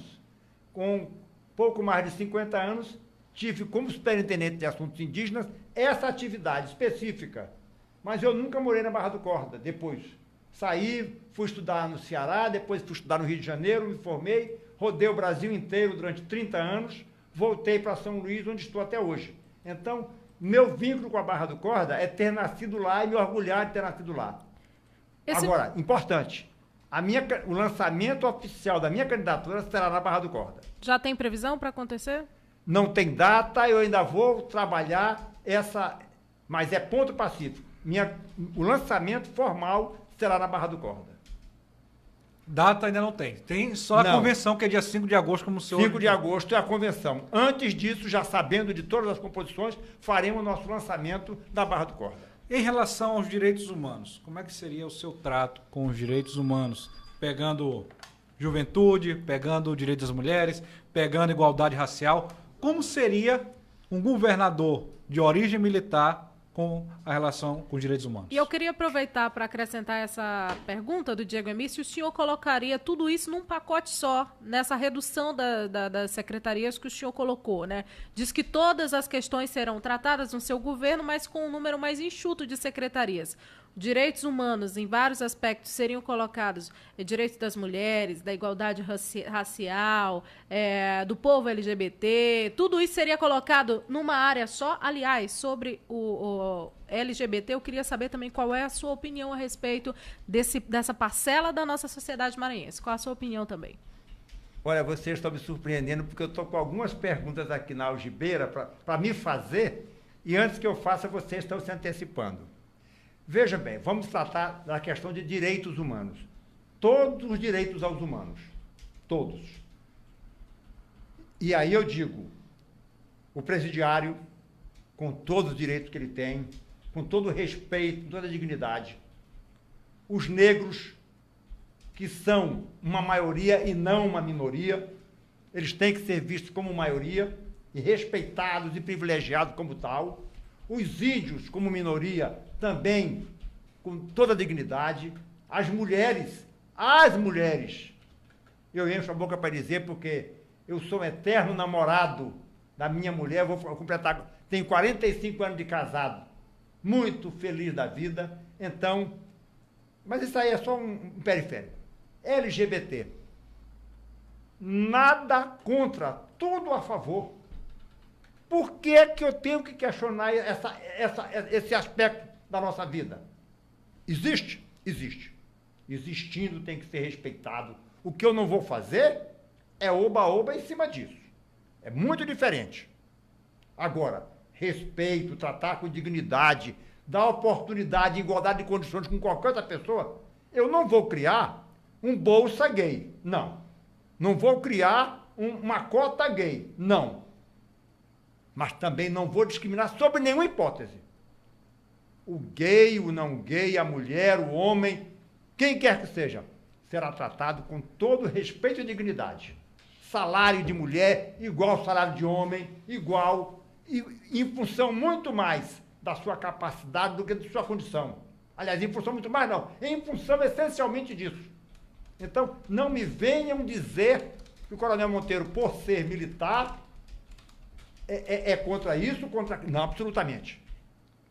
E, Coronel, o senhor vai criar uma secretaria para LGBT, uma secretaria para mulher, uma secretaria para igualdade? Não, não vou. Essas questões não justificam uma secretaria. Não. O que justifica isso aí? Esses temas não são temas para serem valorizados como secretaria. Eles têm que estar permeando toda a atividade governamental. Então, a mulher tem que ser vista como mulher, como empresária, como funcionária, em qualquer situação. Ela não precisa de uma secretaria. É até a discriminação contra a mulher criar uma secretaria da mulher. É uma discriminação contra a LGBT criar uma secretaria de LGBT. Eles têm que existir naturalmente como segmento, nem como segmento, como integrante da sociedade, como parte integrante. sem qualquer tipo de discriminação, sem qualquer tipo de privilégio, nem supressão de direitos. Assim que tem que ser visto. Como era visto antes. O que foi que melhorou o negro, o que foi que melhorou o índio, o que foi que melhorou o negro, o que foi que melhorou qualquer dessas faixas, vamos chamar, a partir da criação de secretarias. Meros cabides de emprego. O dinheiro que está sendo desviado para determinadas atividades, nós temos que investir na nossa cultura. Eu tive no carnaval, brinquei no tambor de crioula, feliz da vida, no São João, no boi. É isso que o povo quer. O povo quer sentir que sua cultura é valorizada. Não interessa se ali está um índio, se ali está um negro, se ali está um gay, se ali está uma mulher, uma lésbica. Não interessa isso, gente. Isso não é relevante. Relevante é respeito, é dignidade, é direito humano. Isso é que é relevante. Coronel Monteiro, em relação à política do governo Flávio Dino, que determinou que ele não usa força militar para tomada de terra. Por exemplo, existem mais de 700 decisões judiciais no Maranhão para a reintegração da posse da terra. O governador Flávio Dino, desde o dia 2 de janeiro de 2015, ele disse que não usaria força militar. Em seu eventual governo, o senhor mudaria essa postura? O que é que manda a lei? Manda a lei que decisão judicial é para se cumprir, não é para se questionar, não é para deixar. O juiz determinou a reintegração de posse, de pronto, eu darei execução, darei cumprimento à ordem do juiz. Sem questionamento. Decisão é para se cumprir, não é para se discutir. No governo Flávio também existiram vários escândalos de corrupção em diversas secretarias. Qual seria o posicionamento do governador, caso fosse eleito, Coronel Monteiro, com os seus subordinados, se eles fossem denunciados ou investigados em casos de corrupção?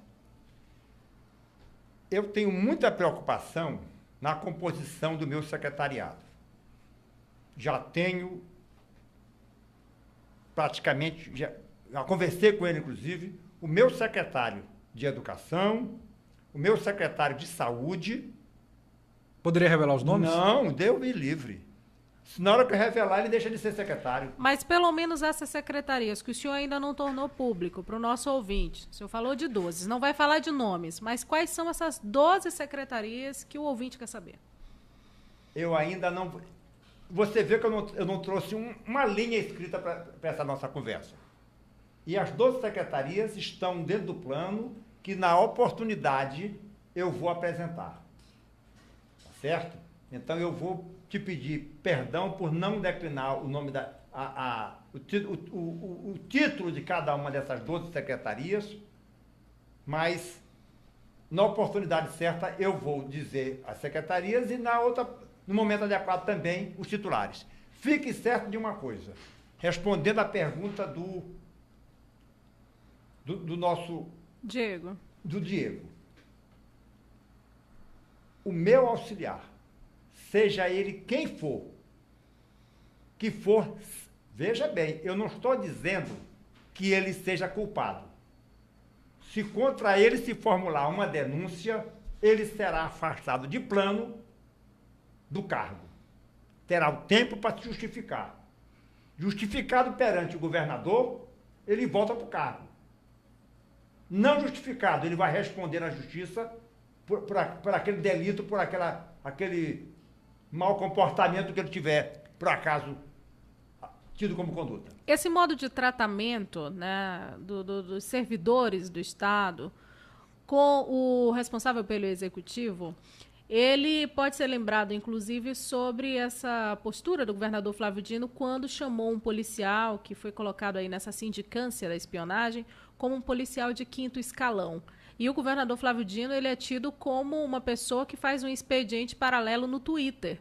Qual é a sua opinião a respeito disso? O senhor, se for eleito, vai valorizar de tal forma, dessa mesma forma que o governador Flávio Dino valoriza as redes sociais, como o Twitter, por exemplo, ou o senhor vai trabalhar mesmo no gabinete, nas ruas dos nossos municípios, para resolver os problemas da comunidade?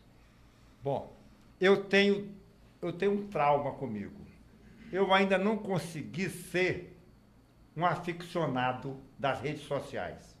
Eu tenho 3 auxiliares voluntários, aliás, um deles está aqui comigo, que me suprem dessa deficiência. Eu não tenho tempo, porque, como eu sou pouco inteligente, o tempo que eu tenho, que eu posso destinar à atividade útil, não sobra para isso. É relevante a rede social. Hoje é fundamental. É quem está sustentando a campanha do Coronel Monteiro. Entretanto, como governante, eu vou estar muito mais de calça jeans e bota na rua, nos municípios, do que tuitando. Não vai dar tempo para isso. Coronel Monteiro, agora fica o questionamento. O senhor disse que espera chegar nos municípios, nos rincões do Maranhão através das redes sociais. E o senhor disse que aqui conta com 3 voluntários para essa tarefa. Tem 2 questionamentos. O senhor não chegará fisicamente aos demais municípios, nos 217 municípios.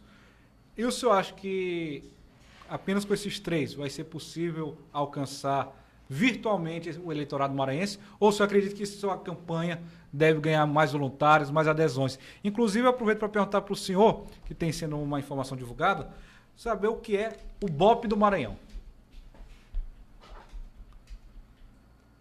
Eu falei de 3 voluntários, eu tenho, na verdade, mais de... Eu tenho 52 mil voluntários. Eu não tenho 3. Esses 3 são os polos. Eu tenho 52 mil voluntários. São seus seguidores nas redes sociais, é isso que o senhor se refere? É mais do que isso. Se eu disser que eu só tenho, que são seguidores, eles seriam estáticos. Não. Esses 52 mil, grande parte deles são pessoas multiplicadores. Eu tenho um grupo de WhatsApp, como eu lhe falei, em São Pedro da Água Branca. Falei com ele hoje de manhã. Falei com um seguidor meu, um polo meu, em São Pedro da Água Branca. Quem conhece o mapa do Maranhão sabe onde fica São Pedro da Água Branca. Lá no cantinho do Bico do Papagaio. Pois bem, então nossa atuação chega dessa maneira bem capilarizada. E eu me sirvo das redes sociais para isso. Mas quando for governante, eu vou ter que abdicar disso aí como uma coisa relevante ou essencial, que agora é essencial, mas como governante eu vou ter que filtrar mais, porque eu vou ter que me dedicar a esse trabalho. Aí ao município, ao invés de ficar daqui fazendo esse contato, eu tenho que ir lá dizer para o prefeito, olha, essa tua escola aqui, que é do Estado, eu vou investir nela, vamos fazer aqui, e aí eu vou adiantar aqui o forte da nossa ação de governo. Nós teremos 2 coisas relevantes: gestão de resultado e contrato de objetivos. Quem quiser copiar, que copie. Mas a ideia é minha. Perfeito. Olha, não é minha, não. Eu peguei de um excelente administrador público. Quem é? Trump. Ah, tá ali. Tá seguindo o modelo Trump. Coronel Monteiro, tô vendo aqui sua rede social em Direita Maranhão. São 52 mil seguidores. Inclusive, vou fazer um elogio que eu lembrei agora. Um elogio não, um comentário. Que dos pré-candidatos até então firmados para o governo Maranhão, isso que me passou foi um especialista em marketing digital, o senhor era o único que tinha suas redes sociais todas já organizadas. Seja no Facebook, seja Twitter, Instagram. Tanto que eu até me surpreendi com esse comentário. Ele deve estar nos ouvindo, é o Itevaldo Júnior, que ele é especialista em marketing digital e tem uma empresa, inclusive ele faz o monitoramento de todos os pré-candidatos. E ele disse que ficou surpreendido com as suas redes sociais. Mas tem algo que me chama a atenção. O seu Facebook, o endereço dele é Maranhão e Bolsonaro. Será que esses 52 mil, boa parte não é por conta do Bolsonaro? Por conta do Bolsonaro, mas eles não vão ficar decepcionados quando ouvir essa entrevista sua ao dizer que não necessariamente você vai votar no Bolsonaro? Vamos aos números. Hoje, no Maranhão, 57% dos eleitores, presta atenção, 57% dos eleitores não vota no candidato de Bolsonaro, seja ele quem for. É o que diz as pesquisas. 39%, apenas 39%, não votam no candidato de Lula, seja ele quem for. No Maranhão, hoje, Lula seria presidente e Bolsonaro não seria. Sem nenhuma arrogância, sem nenhuma prepotência. Bolsonaro fez muito menos o nosso nome do que nós fizemos o nome de Bolsonaro. Se nós fôssemos fazer uma conta de chegada, Bolsonaro deve muito mais a Coronel Monteiro do que a Coronel Monteiro a Bolsonaro. Nós fizemos mais o nome de Bolsonaro do que Bolsonaro fez o nosso nome. Então, nessa condição, meu seguidor, meu futuro pretenso eleitor, sabe muito bem que o Coronel Monteiro, com Bolsonaro ou sem Bolsonaro, é o Coronel Monteiro, este velho, jovem de 70 anos, disposto a mudar o Maranhão, com honestidade de propósito, com seriedade de intenções, com disposição de trabalhar. Atleta, aos 70 anos sou um atleta, então eu vejo a coisa dessa maneira. Diferente do Flávio Dino? Eu já te disse, a ética não me admite fazer considerações desse tipo. Não bote pegadinha que eu não caio nela. Coronel, o que o senhor colocaria aqui como a grande novidade da sua gestão, caso o senhor seja eleito em outubro desse ano? O que seria como o novo, já que o senhor até na sua própria rede social, agora nesse mês de junho, semana passada, o senhor se definiu como o novo trabalhando pelo bem do povo. O que seria essa grande novidade? Então, já quero parabenizar o Kellyson, que é o autor desse mote. O senhor não participou disso, então? Claro que eu participei, mas ele me Ele é o autor. E eu assinei embaixo. Mas por que o novo?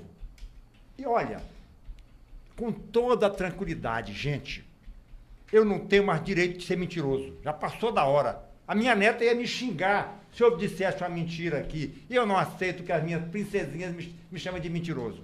Então, vejam vocês. Eu me disponho, com toda a tranquilidade, a governar o Maranhão sem estar preocupado. Por exemplo, eu fiquei sabendo que cada um dos líderes das pesquisas dispõe de pelo menos 50 milhões de reais para gastar na campanha. Uma campanha onde a legislação estabelece que pode gastar pouco mais de 5 milhões, o governador pode gastar pouco mais de 5 milhões, e o pré-candidato dispõe de 50 milhões, alguma coisa está errada nisso aí. A minha aritmética não está fechando. E quanto o Coronel Monteiro pretende gastar? Pode cortar os 5 milhões. Eu gasto o troco. 100 e poucos mil reais. Chegamos até aqui, quase todos os pré-candidatos postos já gastaram mais de 1 milhão. Coronel Monteiro não gastou 10 mil reais. Coronel Monteiro não gastou 10 mil reais. Todas as pessoas que trabalham comigo são voluntários. Eu não chamei ninguém. Todos vieram por moto próprio. Vontade própria. Então, começando por aí, começa por aí o novo. Se eu não me endivido antes de assumir, eu não tenho compromisso depois de assumir. Esse é um ponto. O segundo ponto, não gastando 50 milhões, eu não vou roubar 50 milhões para repor. É pouco ou quer mais?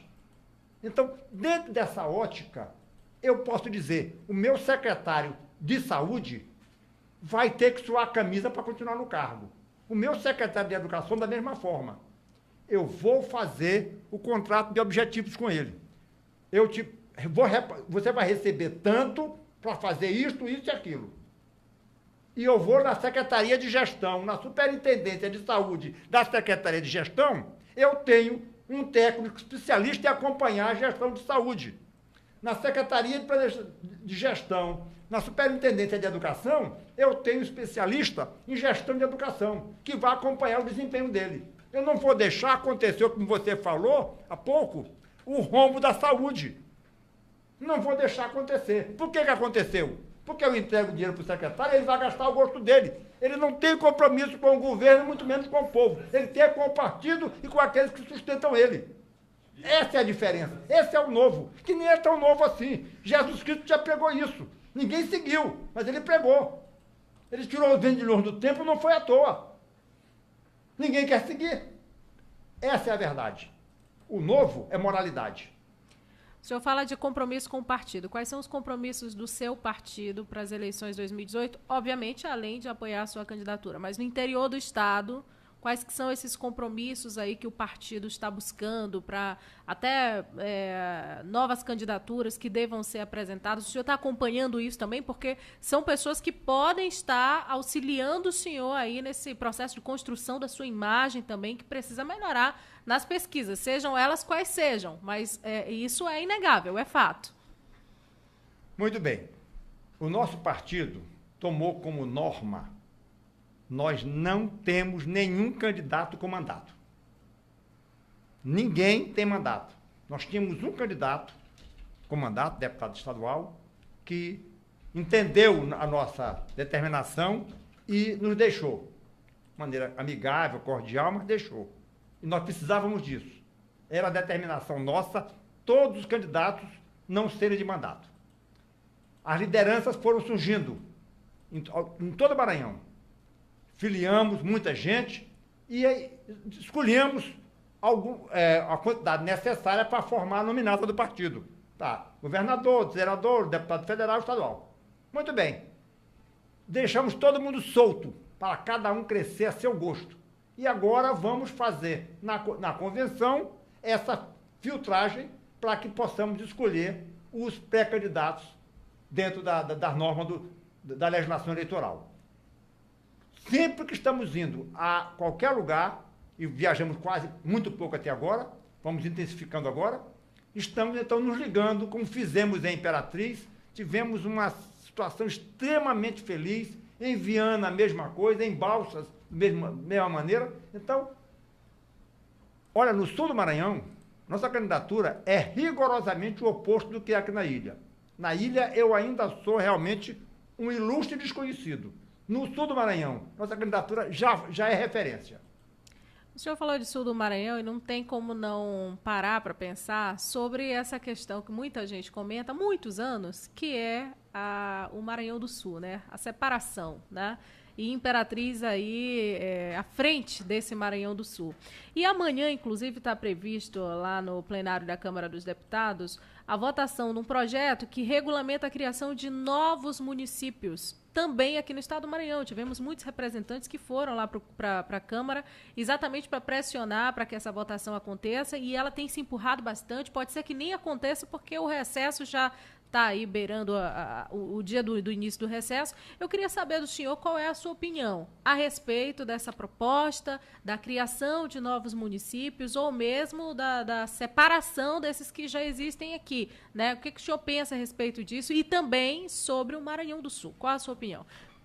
Eu começo dizendo uma frase que não é minha. Cada caso faz um caso em si próprio. Eu dizer que, em tese, eu sou a favor de criação ou sou contra a criação, não é sensato. Em Imperatriz, eu até na entrevista, na difusora de Imperatriz, eu falei que não sou simpático à ideia da separação, da criação de novos municípios, neste momento. Agora não é oportuno. Se nós tirarmos a roupagem eleitoreira da separação do Maranhão em 2 estados, da divisão do Maranhão em 2 estados e da criação de novos municípios, cada caso visto de per si, sendo benéfico, eu sou a favor. O que eu não posso aceitar, criamos municípios aqui no Maranhão, alguns de extrema necessidade, outros completamente inconvenientes. Então é preciso critério. Formulados os critérios, estabelecidos os critérios e cumpridos esses critérios, eu sou a favor. E a divisão do Maranhão? Se for importante, se for oportuno, se for necessário, sem botar o eleitoreiro na frente, eu serei a favor. Não tenho por que ser contra. Então se é a favor, não. Em tese, não. Eu quero dizer, vamos estudar o problema. Se ao final do estudo a conclusão a que se chegar é que a divisão é o melhor caminho, que seja feito. Perfeito. E não terei medo de, sendo governador, fazer essa divisão. Inclusive tem uma imagem do Coronel Monteiro aqui circulando, tá bombando aqui muita informação do Coronel Monteiro, não sei se é por conta da entrevista, mas muitos grupos aqui, inclusive muita gente, o Clemisso Cesário, que ele é voluntário do BOPE Maranhão. O que é BOPE Maranhão? O que eu sei como BOPE, na Polícia Militar, é o Batalhão de Operações Especiais. Mas o Clemson não é militar. Ele é entusiasta. Então seria o Batalhão de Operações dos Voluntários que vai divulgar nas redes sociais, não é Pronto, isso? Se é o Batalhão de Operações Especiais do Coronel Monteiro, o Clemson é meu comandante do batalhão. Perfeito. 1h39, nós vamos para um breve intervalo e já nós voltamos com o programa Conversa Franca.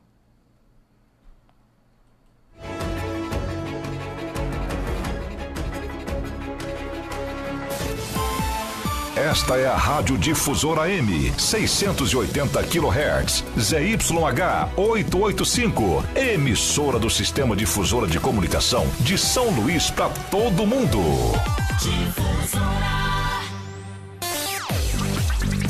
Fique ligado, daqui a pouco tem mais na sua Difusora AM 680, a poderosa. Difusora. Todo sábado, de 10 às 11 horas, é hora de uma boa conversa ao pé do rádio. O Dr. Gutenberg recebe convidados, tira dúvidas, esclarece fatos relacionados à nossa saúde. Programa Conexão Saúde. Tudo o que você gostaria de saber, mas não teve a oportunidade de perguntar. Conexão Saúde, sábado, de 10 às 11 horas, na Difusora AM e também na internet, com Dr. Gutenberg e convidados. O Ministério Público do Trabalho e a Justiça Trabalhista são aliados no combate à corrupção. É o que defendeu o procurador do Trabalho, Afonso Rocha, na última semana, durante a audiência sobre a reforma da Lei de Improbidade Administrativa, realizada na Câmara dos Deputados. O procurador é vice na Coordenadoria Nacional de Combate às Irregularidades Trabalhistas na Administração Pública. De acordo com ele, há uma relação entre as fraudes no setor e a sonegação de direitos, o que demanda a atuação do MPT. É importante reconhecer que existe um espaço de irregularidades que se processam através de ilícitos trabalhistas que tanto são, às vezes, ensejam improbidades, como ensejam crimes. E o Ministério Público do Trabalho já tem 2 projetos nacionais nos quais ele se depara recorrentemente com essas situações, que é o Terceirização Sem Calote e o Saúde na Saúde. Terceirização sem calote é uma variação das práticas de terceirização e irregularidades, prevenindo os calotes que normalmente acontecem em empresas terceirizadas ao final de contratos, e o projeto Saúde na Saúde, que são inspeções em unidades hospitalares. Segundo o procurador, é preciso que essa competência do MPT para atuar contra a improbidade seja reconhecida na nova legislação. Afonso Rocha explica que a justiça trabalhista é mais célere e, além disso, o MPT tem mecanismos que auxiliam na apuração, o que garante de forma mais rápida o ressarcimento pelos prejuízos. O Ministério Público do Trabalho, ao lidar diretamente com essas pessoas que viveram a realidade, que estiveram dentro das instituições, que participaram às vezes dos contratos que foram questionados, da terceirização que foi questionado, que foi irregular, eles trazem a informação de uma forma muito mais célere e imediata ao Ministério Público do Trabalho do que muitas vezes ao Ministério Público Estadual e ao Ministério Público Federal. A reforma da Lei de Improbidade Administrativa é debatida por uma comissão de juristas da Câmara dos Deputados. O grupo deve entregar nesta quarta-feira um anteprojeto de lei com as propostas que foram elaboradas durante 3 meses de atuação. Para outras informações sobre esse assunto, acesse www.radiompt.com.br. Agência Rádio Web. De Brasília, Larissa Mantova. Se tem uma coisa que eu não deixo atrasar, é a taxa patrimonial do meu imóvel. Porque ela vai e volta. Vem aqui pra creche do bairro. Vem aqui pra escola. Os pais e mães do bairro agradecem. E vem aqui também pro posto de saúde. E se volta pra sociedade, volta pra minha família também. Se você mora num imóvel da União, pague em dia a taxa patrimonial. Ela volta em benefícios para você. Pagando em cota única, ainda volta 10% de desconto. Acesse patrimoniodetodos.gov.br e saiba mais. Governo Federal. É a hora do Papo Empreendedor. Dicas sobre empreendedorismo e gestão de pequenos negócios com o Sebrae Maranhão. Ouça e aproveite. O Fomenta Maranhão está chegando. O evento promovido pelo Sebrae serve para preparar os micro e pequenos negócios locais para as compras públicas e de grandes empresas e para preparar os agentes públicos para inserir as micro e pequenas empresas nos processos licitatórios. Agende-se! O Fomenta Maranhão acontece nos dias 11 e 12 de junho no Multicenter Sebrae e a entrada é gratuita, mas as vagas são limitadas. Confira a programação e inscreva-se no portal Sebrae ou informe-se pelo 0800 570 0800. Fique ligado no próximo Papo Empreendedor e saiba mais sobre essas e outras ações do Sebrae. Até mais! Gostou? Não perca o próximo Papo Empreendedor do Sebrae Maranhão. Até lá! Sebrae, especialista em pequenos negócios. Estamos de volta na sua Difusora AM, de São Luís para todo mundo. Difusora. A Poderosa. Você está ouvindo o programa Conversa Franca. Na apresentação, o jornalista Diego Emi. 13h44, estamos de volta com o programa Conversa Franca.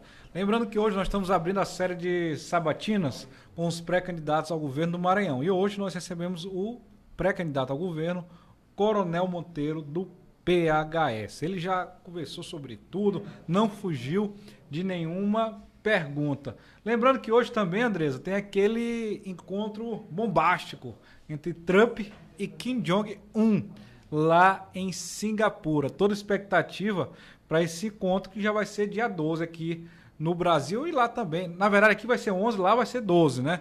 Por conta do fuso horário. Voltando aqui com o Coronel Monteiro. Olha, Coronel, se for por conta do engajamento que está ocorrendo aqui nas redes sociais, o senhor está bem. Vamos ver se isso vai se transformar em votos na eleição e também nas pesquisas, que até agora as pesquisas omitiram o senhor, né? A Dataília não colocou, a Exata não colocou e a Dataímio também. A Dataímio vai fazer pesquisas nos próximos dias. Mas falando também de governo, para um eventual governo. O governador Flávio Dino, ele aumentou impostos desde que ele assumiu o cargo e não aceita redução. Hoje saiu uma matéria no G1 Maranhão que 4 estados já sinalizaram que podem reduzir os impostos. E lá coloca que o Maranhão tem o segundo imposto mais caro na cobrança do diesel, 20%. Qual seria a sua política econômica para o Maranhão? Olha, eu posso falar com um pouquinho de desenvoltura, porque fui empresário. Eu fui proprietário, empregado da minha mulher no lojão das tintas, no São Francisco. E eu verificava que sempre que a margem de lucro era maior, as vendas eram menores e o ganho, por consequência, era menor. A famosa economia de escala. Então, quanto menor a margem de lucro, quanto menor o imposto, quanto menor a alíquota, mais se arrecada, menos se sonega. Então, o que precisa ser feito não é aumentar o imposto. O que precisa ser feito é uma fiscalização adequada e cobrar, como nós sabemos que muita gente grande não está pagando imposto. Tem alguns casos que chegam a ser escandalosos, de grandes empresários que não estão pagando o que deviam ao Estado. E o Estado tem feito vista grossa para isso aí. A questão do combustível, particularmente o diesel, que não é um combustível de lazer, é um combustível de serviço, embora nós tenhamos hoje os mototaxistas fazendo de suas motos instrumento de trabalho por conta do desemprego, a minha afirmação serve tanto para o diesel como para o etanol quanto para a gasolina. É preciso É preciso reduzir urgentemente a alíquota do ICMS sobre os combustíveis. Isso é atribuição do Estado. Isso há cerca de uns 15 dias atrás, eu já fiz um pronunciamento em relação a isso. Quando foi deflagrada a greve dos caminhoneiros, eu pedi ao governador, em público, que reduzisse a alíquota de cobrança do ICMS sobre os combustíveis. Nada foi feito. Nós somos um dos estados que mais cobra ICMS de combustível, mais elevado, sem necessidade nenhuma. Então é preciso acabar com isso. O governador parece que tem uma ânsia de cobrar imposto, é uma ganância de arrecadar, e arrecada mal, porque cobra mal.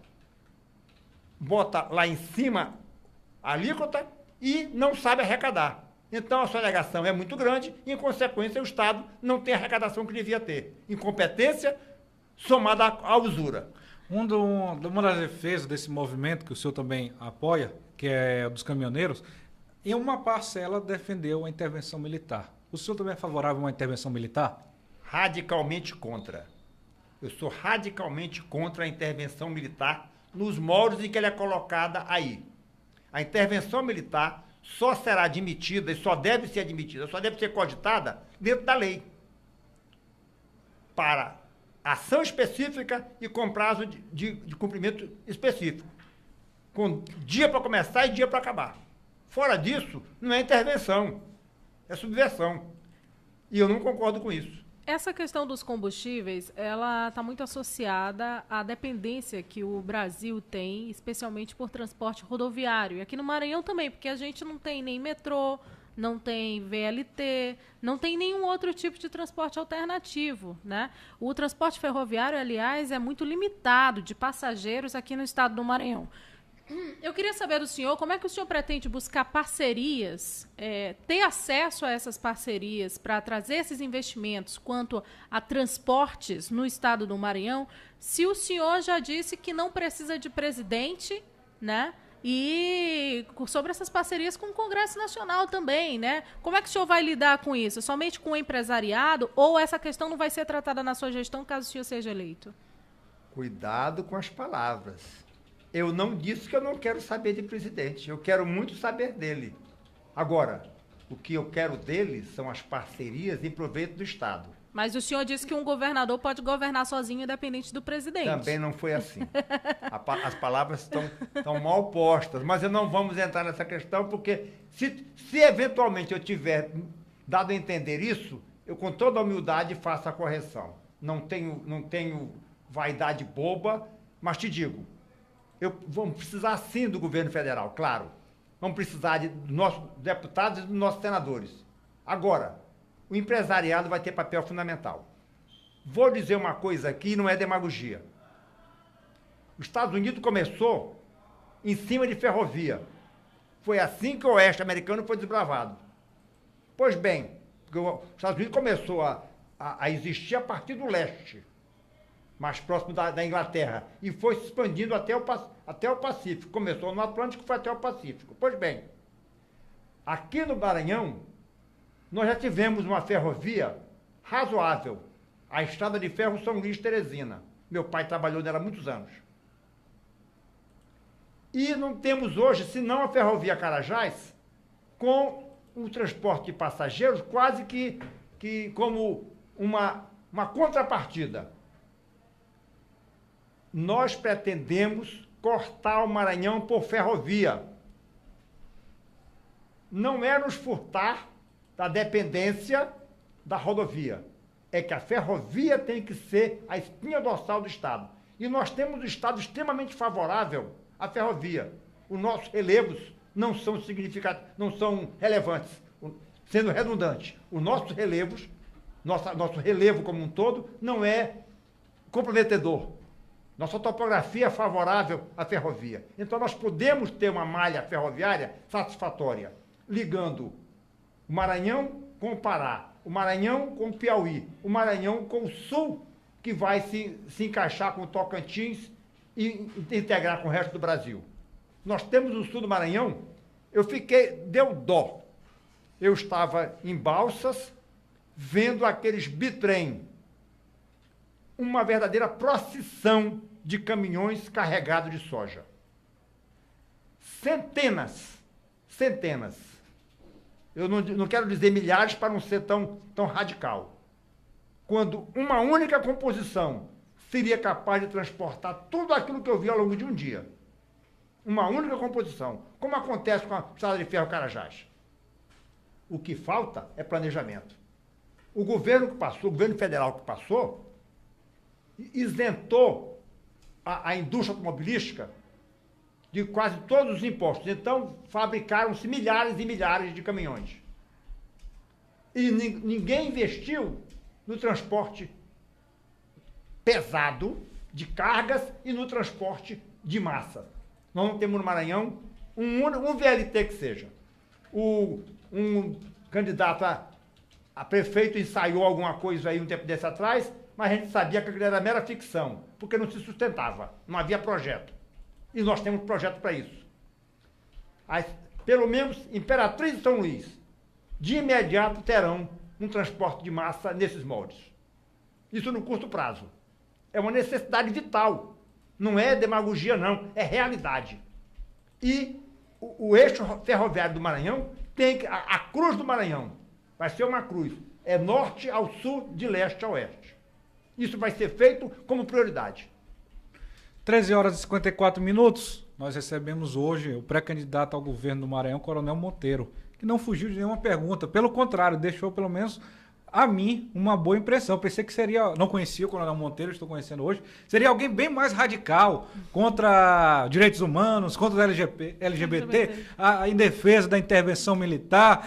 Seria alguém mais radical. Pelo contrário, está se mostrando uma pessoa completamente flexível a discutir tudo. E vamos aproveitar até que, pelo menos nas redes sociais, tu falaste agora há pouco, Diego, dos compartilhamentos que estão cada vez mais crescentes aqui no Facebook, a gente percebe uma presença muito forte da juventude, né? E já que essa juventude foi tão atuante hoje na participação aqui, né, assistindo a programação da Rádio Difusora AM, essa entrevista que o senhor abre a série das entrevistas com os pré-candidatos, o que o senhor tem a dizer a essa juventude do estado do Maranhão? Olha, eu vou fazer referência a São Tomás de Aquino, no Tratado da Gratidão. Eu sou muito grato a vocês, jovens. Vocês estão fazendo isso. Mas é assim, ser grato, e aí? E o que é que o Coronel Monteiro vai fazer pela juventude? Eu vou ter muito respeito com vocês. Naquilo que for ação de governo, a juventude, essa terá uma prioridade total. Porque se nós não tratarmos bem a juventude, se nós não construirmos escolas, construiremos presídios. Eu quero construir escolas. Jovem, muito obrigado de coração. Pode saber que eu vou honrar essa participação de vocês no nosso trabalho. Fiquem certos disso. Em cima das 13 horas e 56 minutos, lembrando que amanhã está marcada a entrevista com Eduardo Braide. Na quarta-feira, Maura Jorge, e quinta-feira, cobertura ao vivo da chegada de Jair Bolsonaro ao Maranhão. Coronel Monteiro, muito obrigado pela sua presença aqui. Eu queria que o senhor deixasse suas considerações finais aos nossos ouvintes. Meus amigos, eu tenho um encontro com vocês no dia da verdade. E fiquem certos, no dia 1º de janeiro, o Maranhão terá uma nova roupagem. Eu honrarei, sem dúvida nenhuma, o compromisso que eu assumo com vocês agora e a confiança que vocês depositam em mim. Um grande abraço, que Deus nos abençoe. Perfeito. Andresa Severa, vamos ficando por aqui? Vamos. Vem aí, Canta Maranhão. Tem alguma notícia que possa ser destacada? Durante aqui eu participei da entrevista com o Coronel Monteiro, terminou que não deu para fazer nenhuma outra atualização de notícias do dia, não. Agora, o que a gente tem para dizer, Diego Emi, de fato, é realmente o engajamento das pessoas na entrevista, né? Pelo que parece aqui, começou, não pode nem dizer que é com o pé direito, né, Coronel? Porque o senhor disse que não é de direita. Pode dizer com o pé direito? Sem preconceito. Não é de direita, mas é direito. Com o pé direito, a série de entrevistas com os pré-candidatos ao governo do estado, e o Coronel Monteiro, ele mostrou realmente uma relação muito próxima com os nossos ouvintes, que continuam participando bastante, curtindo bastante aqui a nossa rede social. E a gente lembra também que quem não pôde assistir a entrevista na íntegra, né, desde o início, no programa que começou hoje ao meio-dia, né, pode estar acessando lá o nosso perfil Difusora AM SLZ, ouvir com calma todas as ideias, as respostas que foram dadas aqui pelo Coronel Monteiro ao vivo na programação da Rádio Difusora AM. Obrigada pela participação e a gente espera mais notícias aí do senhor nessa disputa nas eleições de 2018. Mas antes de encerrar o programa, Andrés, lembrar que o governador Flávio Dino, você aí que está com o salário atrasado, você que trabalha na saúde, você que também trabalha como professor contratado e está com o salário atrasado, ou você que é fornecedor e ainda não recebeu o dinheiro do governador Flávio Dino, ele contratou uma empresa para enviar... Zap Zap. O famoso Zap Zap, WhatsApp. Está pagando R$820 mil e pode pagar mais de R$1 milhão, porque no contrato tem lá uma cláusula que pode aumentar em 25% ou diminuir o custo deste contrato. Portanto, o governador Flávio Dino gastando R$820 mil para mandar mensagem via WhatsApp. Deveria seguir o que faz o Coronel Monteiro. Tem voluntários, tem o Bob do Maranhão, que envia e dispara mensagem para todos os maranhenses, e ele disse que vai chegar até o final desse ano, antes da eleição, aos 217 municípios. Muito obrigado pela audiência de todos, inclusive aqui o assessor do PSOL entrando em contato, que o Odívio Neto vem, já falei com ele, ele deve vir aqui. Será sexta ou terça-feira, a gente confirma, e amanhã, Eduardo Brade. Um grande abraço a todos e até amanhã a partir das 12 horas. Até amanhã, tchau, tchau.